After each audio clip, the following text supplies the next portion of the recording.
beloved Beacon. I see that you are shining bright this morning. My name is Tuli Patel, and I'm a part of your leadership team, along with Reverend Emily Boggess and Reverend Dr. Robin Tanner, as well as our wonderful staff, including our intern minister, Nicole Jacobson, who will be preaching today. We are delighted to welcome you to our worship services. We begin with an acknowledgement. Coming to you from the original lands of the Lenni Lenape and the Mansi Lenape, we recognize the original and continued inhabitants of the land we are on as we commit to live more deeply into our mission of healing the world, feeding the human spirit, and radical welcome. May our continued efforts move us towards greater equity, peace, and justice. And in the spirit of justice and equity, we, along with Unitarian Universalists all over the United States, are joining the Poor People's Campaign for a Moral Monday March on Washington, D.C. on Monday, December 13th at noon. We are going there to demand that our senators pass Build Back Better and voting rights legislation by the end of this year. People, let's get it done in 2021. Join Reverend Robin and our ministerial intern Nicole and other Beacon community members to raise your voices at this critical moment. There are buses leaving from New Jersey that you can join, and we will also coordinate carpools. Can't be in DC? Join a phone bank this week. We need all of our voices to ensure that rights are protected and the basic needs of people are met. Whoever you are, wherever you are, however you are, we welcome you. All sexual orientations, genders, identities, and beliefs are welcome. We are grateful you chose to be with us this morning. We would not be the same without you. Please, won't you take a moment to share this service with your friends and family as we continue to grow our ever-widening circle of welcome. Those of you who are new to Beacon and want to find out more, please join Reverend Robin this morning, 10:30 a.m. virtually. The link should be in your chat, or 12:15 in our sunroom at our location here at 4 Waldron Avenue in Summit, New Jersey. It's an exciting day for us at Beacon as we deck the halls after our second service, bringing in the deep, rich greens into our wintering sanctuary, starting at 12:30 p.m. Thanks to our host neighborhood Beacon, there will be cider and doughnuts out on the front porch, followed by pine garlands and our tree decorating led by Jane and Michael Jacobs and Bettina and Paul Calori. By 1:15 p.m., the sanctuary should be decorated for the holidays. I like to say festooned for the holidays, and you'll be able to reconnect with one another. For now, beloved Beacon, take a deep breath. Settle yourself as we gather together for an hour of worship, tending to our inner spiritual flame. Let us begin.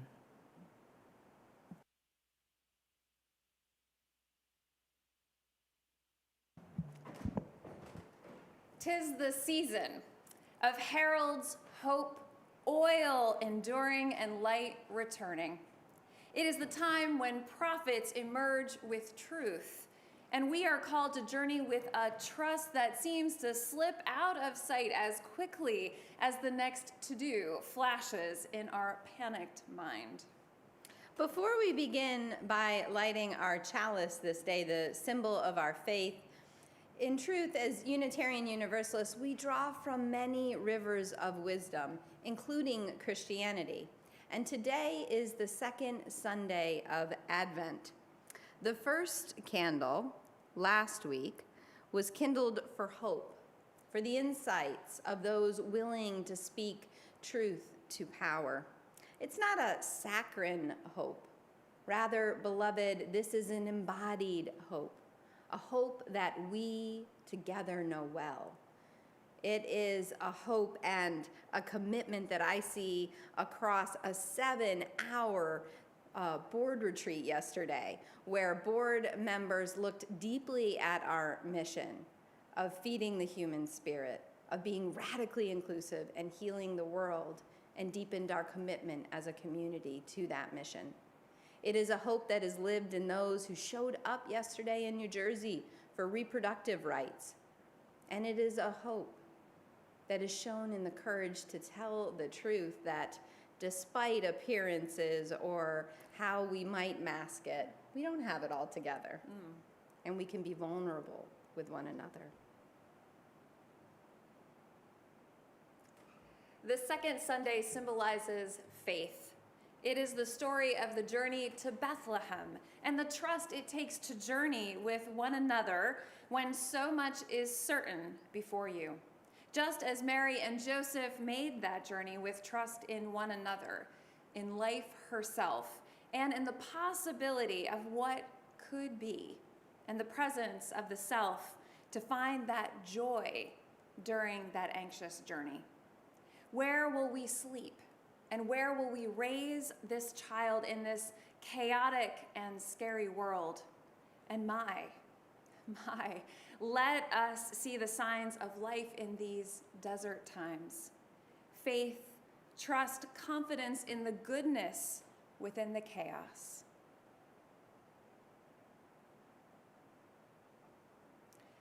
And now, with an abiding sense that the spiritual ancestors and the joy of our children, they are both here now where you are, gathered together about our shoulders with this flame, with the faith of the here and the now, we begin.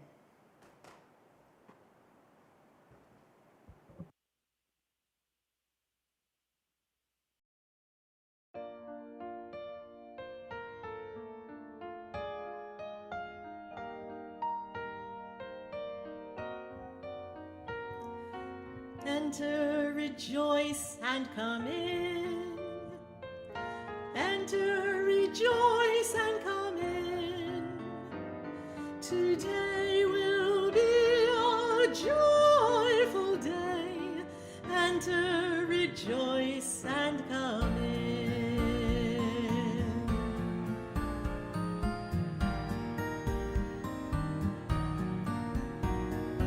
Open your ears to a song. Open your ears to the song.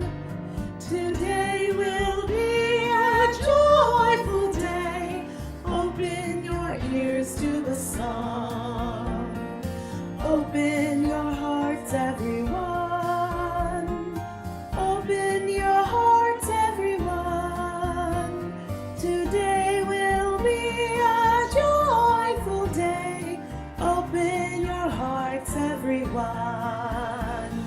Today will be a joyful day. Enter, rejoice, and come in.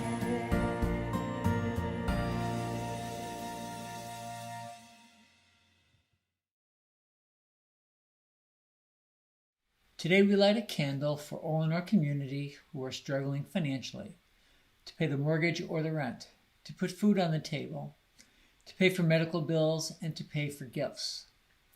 We light a candle for those who are struggling with their own or family members' mental health and despair, that they will find hope. We light a candle for those whose relationships are ending and feel the vulnerability of heartbreak. We light a candle for our Summit Warm Hearts community and give thanks for their presence in our lives. In the larger world, we light a candle for the Oxford High community and for our country, that gun violence will end. We light a candle for the millions of migrants whose lives are vulnerable to those who would prey upon them. We celebrate today the upcoming birthday of Isabel Arnston, a longtime member with encouragement for our community to send her birthday greeting by New Year's Day. I am thankful this day for Alice Levine and for all of our chaplains who help us mark the milestones of our lives each and every week. And with this vulnerability, this time where we extend care to one another, let us move now into our centering meditation. Today's meditation is going to help us live with chaos. So let's begin by arriving. Yes, you may have arrived 15 or 20 minutes ago, but really be present to this moment. Let go of the past and the future and be here. Arrive. Find a focal point for your eyes to rest, or close your eyes altogether. And take 3 deep breaths, allowing yourself to anchor in your body. And as you do so, I like to have a word or a phrase that helps anchor me. Mine for this year is fierce love. So I say fierce on the in-breath and love on the exhale. Maybe you have a word you would like to use, or use mine.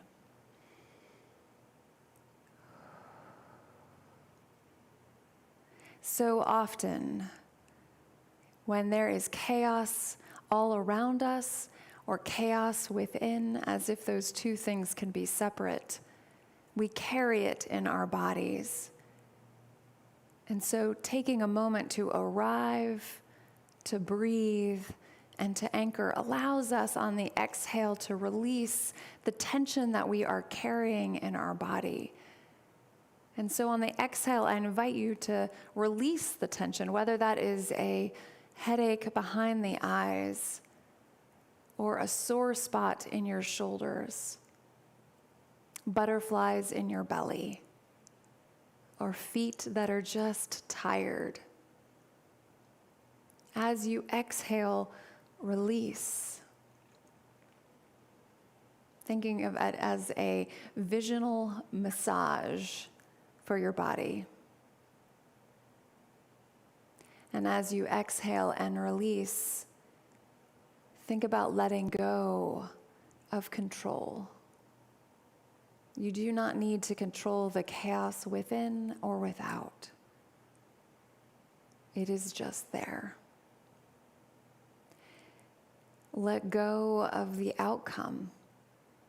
You do not need to control that either.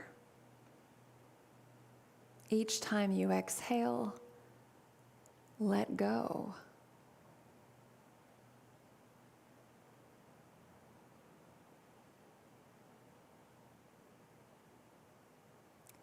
And then finally, as you breathe in, I invite you to say, I am aware of the chaos around me.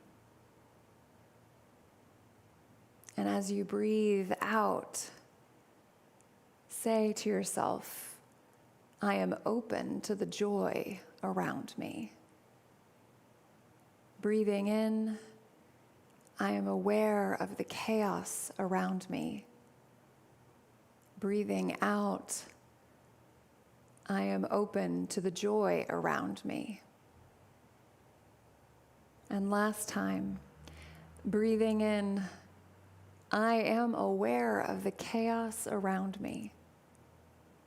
Breathing out, I am aware, I am open to the joy around me. And as you are ready, I invite you to open your eyes or release your gaze and return to the room that you are in. And beloved, my last words to you are that whenever in this season or in life, whenever chaos is occurring within or without, remember to arrive.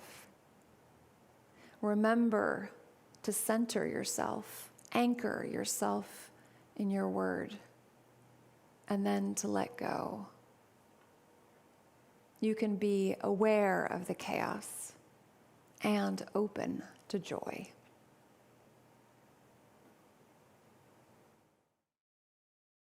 Hi, I'm Rich Uniac, President of Bridges Outreach, and I thank the Beacon community for having me today, virtually by video.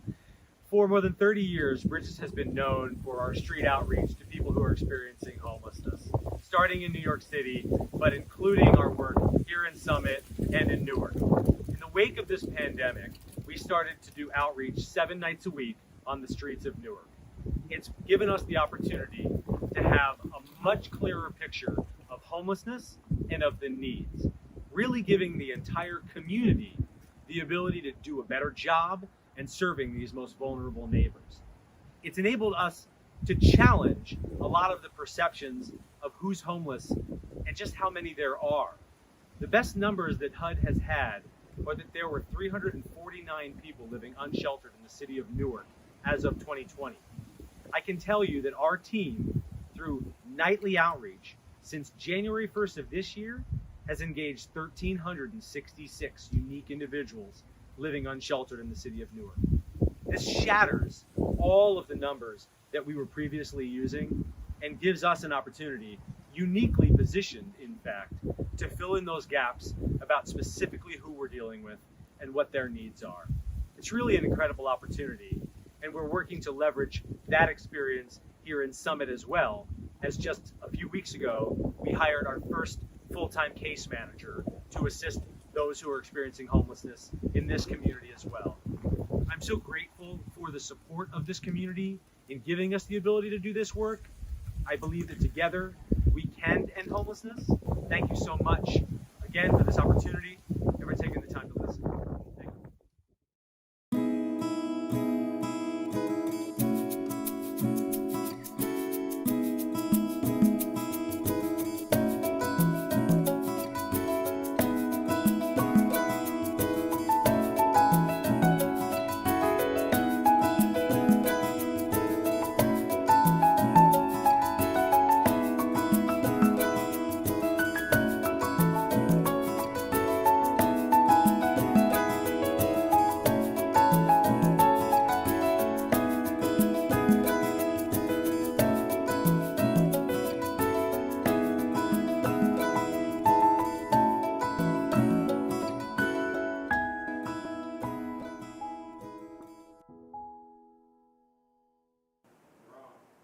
Good morning, Beacon. Sometimes it takes a little craziness. A reading by the Reverend Angela Herrera. Sometimes it takes a little craziness when you arrive at the store and can't remember why, and forget the vet appointment and almost miss the dentist, even though they called you yesterday. And the bills are late, and your kids need homework help, and you're behind at work, and you haven't exercised in weeks. And you're eating fast food while vegetables wilt in your refrigerator, and your garden is turning to compost. And the one time you try to cook, you leave the granola in the toaster oven, setting it on fire. And you double book yourself again, and laundry forms mountains around your home. And you begin to look askance at your beloved because you haven't had fun together and you can't remember when. And then just as you're starting to wonder about the signs of dementia, you find yourself placing a metal spoon into the microwave and turning it on. Just breathe. Sometimes it takes a little craziness to get your attention. The prophet Elijah fled from 100 pursuers. He hunkered down in a cave on a wind-whipped mountainside, trembled through an earthquake, and shielded his face from a wildfire. He looked for God in the chaos, but when the storms blew over, when the shaking stilled and the flames died down, he crouched, panting, and thinking he'd missed it, his heart pounding in his ears. Then he finally noticed the still, small voice. The holy waits in your world too. Maybe today it will find you in a listening posture and will whisper to you. You tumble like a leaf, it will say. And yet, by some miracle, you are still here. Now what is the purpose of that? I'm sure many of you have had days such as these, or weeks even. It seemed chaotic and out of control. We just keep pushing on and on with no end in sight, sometimes wondering why. Recently, I had such a day. I started my normal routine at 6 a.m. I woke up and let the dogs out. I made some coffee and I brought my daughter to school. I continued with my schoolwork and internship duties. I also help out with my husband's business. And then I was doing some side projects for the UUA's Side with Love. Now, as 6 p.m. rolled around, I was starting to feel the pinch, a little tired and a little overwhelmed when my daughter asked if we could go to the gym together. I went. And as we were driving there, I felt particularly annoyed. She knew I was busy and tired and stressed. How dare she demand time with me? And it was in that exact moment I looked at her face and I was flooded with deep emotion. I am sitting here with one of my most beloved children, someone I adore and love, and I'm mad?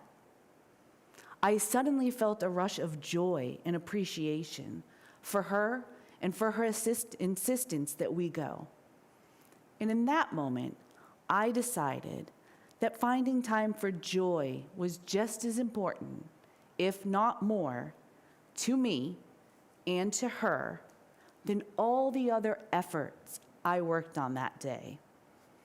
I was shaken, realizing, like Elijah, what I had nearly missed: joy, life in the chaos. Have you ever heard of Chaordic theory? It was created by the CEO of Visa, D. Hawk, as a business theory, but it can be applied as theology as well. Chaordic theory refers to a system of organization that blends characteristics of chaos and order. And the mix of chaos and order is often described as a harmonious coexistence, describing characteristics of both, with neither chaotic nor ordered behavior dominating. Some hold that nature is largely organized in such a manner. In particular, living organisms and evolutionary process by which they arose are often described as chaotic in nature. In a truly chaotic organization, there is no destination, there is no ultimate being, there is only becoming. Chaotic describes life, where on the one side you have order, which can be freeing in many ways, keeping yourself organized and tidy. But if you're too orderly, it can be restrictive and controlling. Any system, whether it be business, government, religion, or even your life, if it becomes too orderly, it becomes oppressive. Order can almost be seen as divine in nature. Everything in the universe has order. The cosmos, the earth, every cell, every seed, every being is created from an orderly system. It's so orderly, it's predictable. We know the rhythms of the order. The sun will rise and set, the moon will cycle, and the ocean tides will rise and fall. Now, I have been studying the Hebrew Bible this semester, and one thing that struck me is the beginning of the Hebrew Bible is full of order, especially the earlier books. It's full of rigid rules to follow, and God is often unforgiving in his ways, especially when his orders are not followed. Yet no matter how much he punishes them, the humans in the Hebrew Bible cannot conform to such oppression. Order, in its essence, is perfection. Perfection in its truest form leaves no room for growth or excitement or fun. It creates binaries and is unforgiving in nature. The humans in the Hebrew Bible are constantly bringing chaos into this supposed perfect world that God created. There is a dance between the humans and God, and they grow and find that comfort zone. They evolve together. God grows in compassion and love for his people and in his humanity. He becomes an advocate for the poor and the widow. He encourages his people to help others. But humanity and its emotions are chaotic, the opposite of order. Chaos, in its essence, is humanity. Without some order and some control, it's easy to tumble into a pit of despair. Now, I should clarify, when using the words divine and humanity, one is not better than the other. They are equals, and they each serve their own purpose in our lives and in the universe. We cannot have one without the other. A world that is either too orderly or too chaotic is uninhabitable for anyone too long. So what do? We must find the balance, that sweet spot, where order and chaos come together. And in that chaotic place is where we find our joy. Chaotic spaces are places of creativity, learning, and exploration. It's where we feel safe, yet free enough to honor our true feelings and to explore the depths of our thoughts and realities. Chaotic spaces leave no room for binaries or dualistic thinking. They are loving and joyous and expansive. The universe and our lives are always running a tension between chaos and order, pushing and pulling against each other. A chaotic space for me is one where things are running smoothly, going great, busy, but not too busy. In this space, I can be really happy and I can thrive, feeling a rush of energy as things are moving right along. But if one more task enters, then comes stress, and then panic, and then chaos. Maybe you can identify with this feeling too.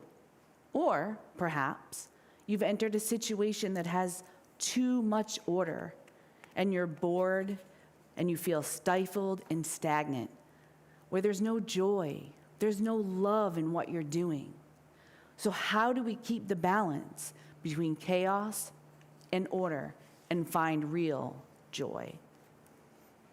Chaordic is to accept the gift of good enough and to let go of perfectionism. Embrace it. Know that we do not need to be perfect, that we don't have to do everything right, and we don't have to do everything immediately. Of course, we always have deadlines, and as an intern and student, I have those, but in reality, things do not have to be perfect. There are things that we can put in the good enough pile, and that's okay.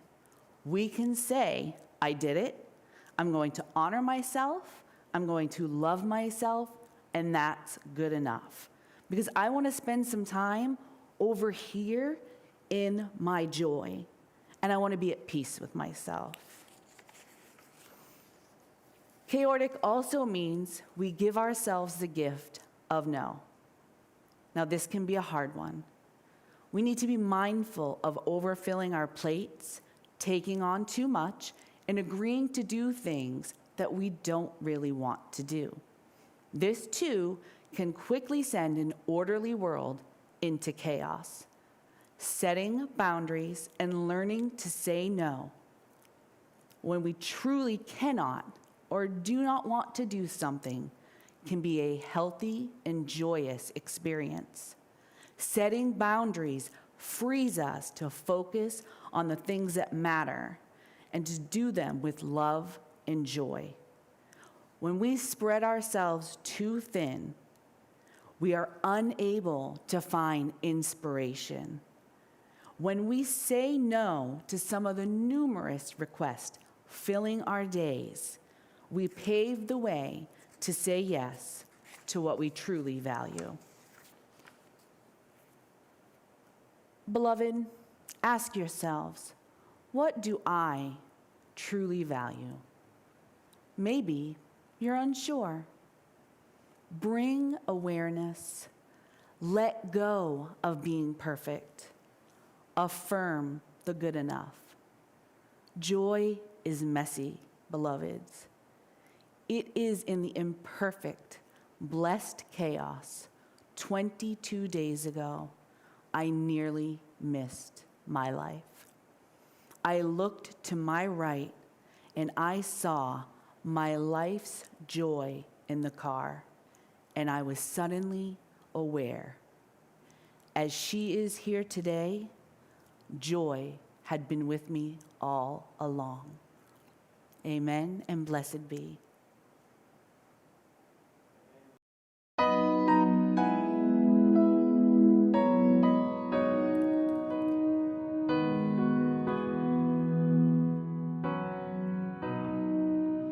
Come, thou fount of every blessing, tune our hearts to sing thy grace. Streams of mercy never ceasing, call for songs of loudest praise, while the hope of life's perfection fills our hearts with joy and love. Teach us ever to be faithful, may we still thy goodness prove.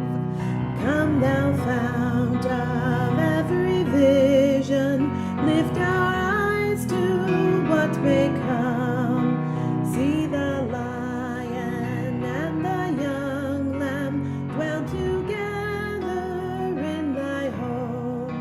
Hear the cries of war fall silent, feel our love glow like the sun. When we all serve one another, then a heaven is begun. Come, thou fount of inspiration, turn our lives to higher ways. Lift our gloom and desperation, show the promise of this day. Help us bind ourselves in union, help our hands tell of our love. With thine aid, O fount of justice, earth be fair as heaven above.